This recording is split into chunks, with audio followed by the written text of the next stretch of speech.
الرحمن الرحيم ومن الذين قالوا إنا نصارى أخذنا ميثاقهم فنسوا حظا مما ذكروا به فأغرينا بينهم العداوة والبغضاء إلى يوم القيامة وسوف ينبئهم الله بما كانوا يصنعون۔ ترجمہ: اور جن لوگوں نے کہا تھا کہ ہم نصرانی ہیں، ان میں سے بھی ہم نے عہد لیا تھا، پھر جس چیز کی ان کو نصیحت کی گئی تھی اس کا ایک بڑا حصہ وہ بھی بھلا بیٹھے، چنانچہ ہم نے ان کے درمیان قیامت کے دن تک کے لیے دشمنی اور بغض پیدا کر دیا، اور اللہ انہیں عنقریب بتا دے گا کہ وہ کیا کچھ کرتے رہے ہیں۔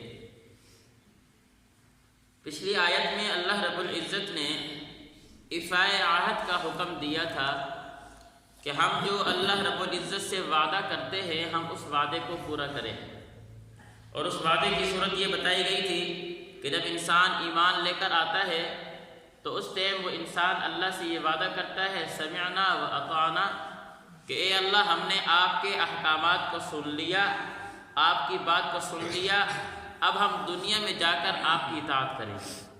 یہ وعدہ ہے۔ اللہ رب نے فرمایا کہ جن لوگوں نے ہم سے وعدہ لیا اور پھر اس وعدے کو توڑ دیا تو ہم نے ان کو کیا سزا دی۔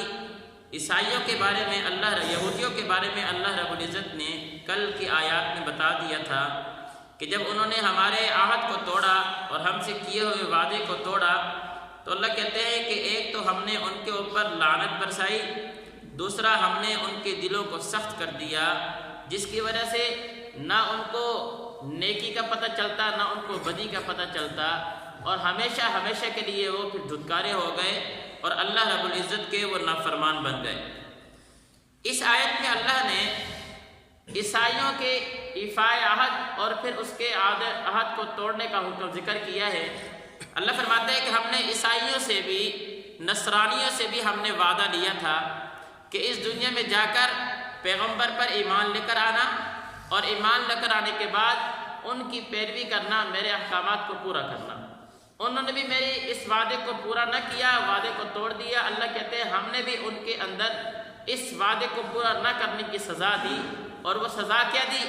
اللہ فرماتے ہیں فَأَغْرَيْنَا بَيْنَهُمُ الْعَدَاوَةَ وَالْبَغْضَاءَ إِلَى يَوْمِ الْقِيَامَةِ، کہ قیامت تک کے لیے ہم نے عیسائیوں میں آپس میں پھوٹ پیدا کر دی ہے، لڑائی پیدا کر دی ہے، یہ کبھی بھی ایک نہیں ہو سکتے قیامت تک۔ اب یہاں پر سوال ہوتا ہے کہ ہمیں تو نظر آتے ہیں عیسائی سارے ایک ہیں، جب بھی ہمارے خلاف کوئی مسئلہ بنتا ہے تو وہ اکٹھے ہوئے ایک ہی نظر آتے ہیں۔ علماء کہتے ہیں کہ یہاں پر بات ہے مذہب کی، کہ مذہب کے حوالے سے عیسائیوں میں اللہ رب العزت نے تفریق ڈال دی ہے، باقی وہ ایک ہوتے پھر اس کا اعتبار نہیں ہے۔ یہاں پر بات چل رہی ہے مذہبیت کی، عیسائیت کی، کہ عیسائی مذہب کے حوالے سے ان میں تفریق اس طرح ڈلی کہ بعضوں نے عیسیٰ علیہ السلام کو نعوذ باللہ اللہ کا بیٹا بنا لیا، اور بعضوں نے خود عیسیٰ علیہ السلام کو خدا بنا لیا، اور بعضوں نے کہا کہ نہیں عیسیٰ علیہ السلام تین خداؤں میں سے ایک ہے۔ یہ تفریق آ گئی ہے، اور یہ کیوں آئی؟ اس وجہ سے کہ اللہ نے ان سے وعدہ لیا تھا کہ دنیا میں جا کر پیغمبر پر ایمان لے کر آنا ہے اور میرے احکامات کو پورا کرنا ہے۔ انہوں نے میرے سے کیا وعدے کو پورا نہیں کیا، اللہ کہتا ہے ہم نے ان میں عذاب ڈال دیا ہے۔ اور یہ ایسا عذاب ہے کہ جب انسان کے آپ ایک گھر دیکھ لیں، 4 افراد ہوں اور 4 افراد میں اگر درمیان میں اختلاف پیدا ہو جائے، پھوٹ ہو جائے، تو گھر کا امن سکون ختم ہو جاتا ہے۔ یہ ایسا اختلاف ہے۔ اور آج اٹھا کر دیکھیں، انجیل اٹھا کر دیکھ کتنی کیا ہے، 4 5 6 انجیلیں بنی ہوئی ہیں اور آپس میں ملتی نہیں ہیں۔ اور مامون الرشید کے دور میں ایک عیسائی تھا، اس کو مامون الرشید بڑا کہتا تھا کہ مسلمان ہو جائے، بڑا ذہین فتین آدمی تھا، تیز ترار آدمی تھا، وہ نہیں ہوتا تھا۔ ایک دن وہ آیا اور کہتا ہے میں مسلمان ہونا چاہتا ہوں۔ کہا آپ کیوں مسلمان ہوتا ہے، خیر تو ہو؟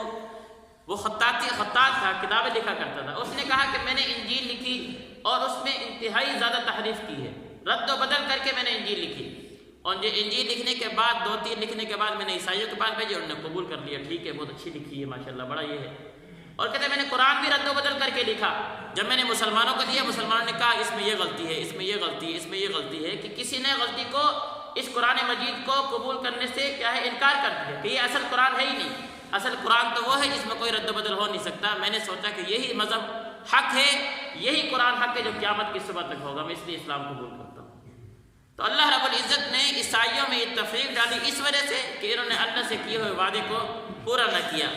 ترجمہ دیکھیں گے, وَمِنَ الَّذِينَ قَالُوا إِنَّا نَصَارَى, اور جن لوگوں نے کہا تھا کہ ہم نصرانی ہیں, أَخَذْنَا مِيثَاقَهُمْ, ہم نے ان سے عہد لیا تھا, فَنَسُوا حَظًّا مِّمَّا ذُكِّرُوا بِهِ, لیکن انہوں نے بھی ہماری نصیحت کو بھلا دیا. اللہ کہتے ہیں فَأَغْرَوْنَا بَيْنَهُمُ الْعَدَاوَةَ وَالْبَغْضَاءَ إِلَىٰ يَوْمِ الْقِيَامَةِ, چنانچہ ہم ان کے درمیان قیامت کے دن تک کے لیے دشمنی اور بغض پیدا کر دیں گے. اور اللہ کہتے ہیں وَسَوْفَ يُنَبِّئُهُمُ اللَّهُ بِمَا كَانُوا يَصْنَعُونَ, اور اللہ ان قریب انہیں بتا دے گا کہ وہ کیا کچھ کرتے رہے تھے. یا اہل کتاب, ترجمہ دیکھیں گے تشریح انشاءاللہ کل.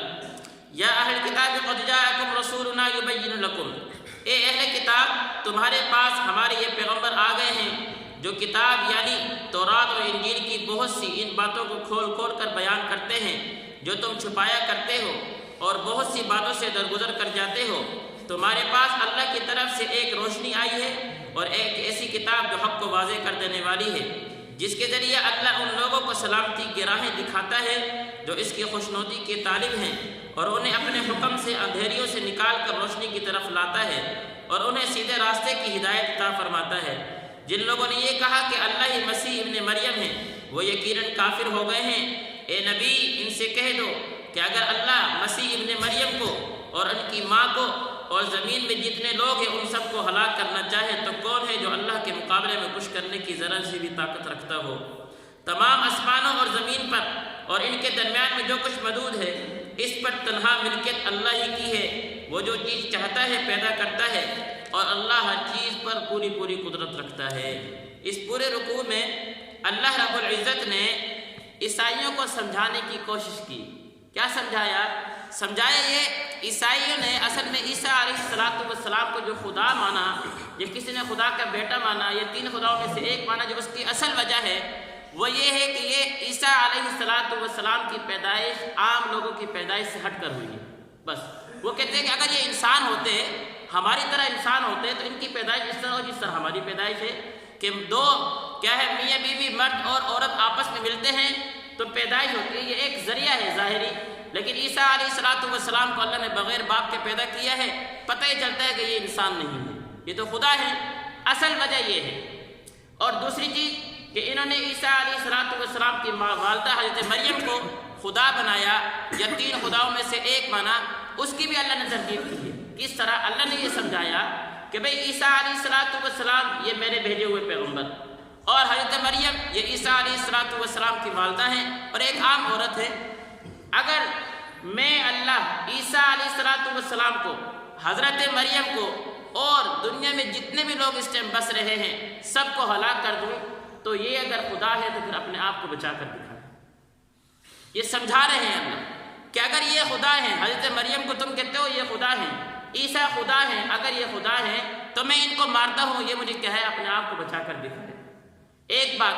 دوسری بات, عیسائی کہتے ہیں کہ ہم عیسیٰ کی اولاد ہیں, کل قیامت کو ہمیں کیا ہے کوئی سزا نہیں ملے گی. ہم نے اپنے گناہوں کی سزا یہ دی کہ عیسیٰ علیہ السلام کو نعوذ باللہ پھانسی پہ لٹکا دیا ہے, اب ہمارے سارے گناہ بخشے گئے ہیں.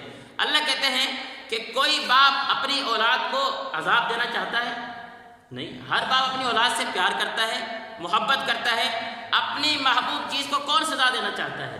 کوئی بھی سزا دینا نہیں چاہتا. اللہ کہتے ہیں کل قیامت کو تمہارے اس کفر کی وجہ سے کہ تم نے عیسیٰ کو جھٹلایا, حضرت مریم کو جھٹلایا اور ان کو اللہ کا بیٹا بنایا, کل قیامت کو تمہارے اس کفر کی وجہ سے تمہیں سزا دی جائے گی. اب بتاؤ, تم اپنے آپ کو ان کی اولاد کہتے ہو, تمہیں سزا مل رہی ہے, تمہیں عذاب دیا جا رہا ہے, تو تم نے اپنے یہ کیسے خدا بنا دیے ہیں کہ تم اپنے آپ کو ان کی اولاد کہتے ہو اور یہی تمہیں کیا ہے سزا دے رہے ہیں. کل قیامت کو تمہارے اس کفر کی تمہیں سزا ملے گی.